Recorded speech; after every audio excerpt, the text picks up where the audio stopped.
এভাবেই গত 2 দিন ধরে রণক্ষেত্রে পরিণত হয়েছে ঢাকা। একদিকে ঢাকা কলেজ ও সিটি কলেজের মধ্যে সংঘর্ষ, অন্যদিকে অটোরিকশা চালক ও সেনাবাহিনী মুখোমুখি অবস্থানে।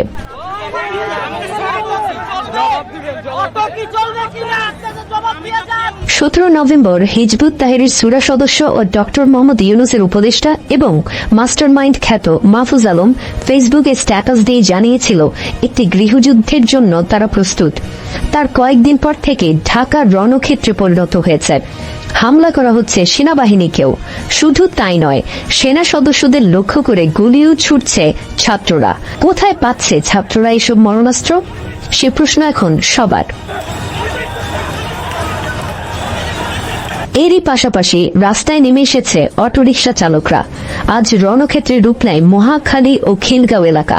সেনাবাহিনীর সাথে সরাসরি সংঘর্ষে জড়ায় খেটে খাওয়া এইসব মানুষ। এই সংঘর্ষে অনেক নিরীহ রিকশা চালক গুরুতর আহত হয়েছে, অনেকের জীবন সংকটাপন্ন। সার্বিক পরিস্থিতি বিবেচনায় সকল মহল থেকে বলা হচ্ছে, তবে সত্যিই হলো সমন্বয়কদের কথা। তারা যে গৃহযুদ্ধ শুরু করার কথা বলেছে, সেই গৃহযুদ্ধ ইতিমধ্যে শুরু করে দিয়েছে। তবে এই গৃহযুদ্ধে মূলত ক্ষতিটা কাদের হবে? জুলাই আগস্ট আন্দোলনে যেমন কোনো সমন্বয়ক আহত কিংবা নিহত হয়নি, তেমনি এবারের গৃহযুদ্ধেও মাহফুজ, সার্জিস, হাসনাত, আসিফ, নাহিদদের কিছুই হবে না। বরং লাশ হয়ে ঘরে ফিরবে সাধারণ মানুষ কিংবা আইন শৃঙ্খলা বাহিনীর কেউ।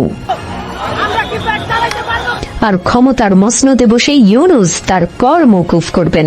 অন্যদিকে সমন্বয়করা টাকার পাহাড় গড়ে শেষ মুহূর্তে সেফ এক্সিট নিয়ে দেশ ত্যাগ করবেন।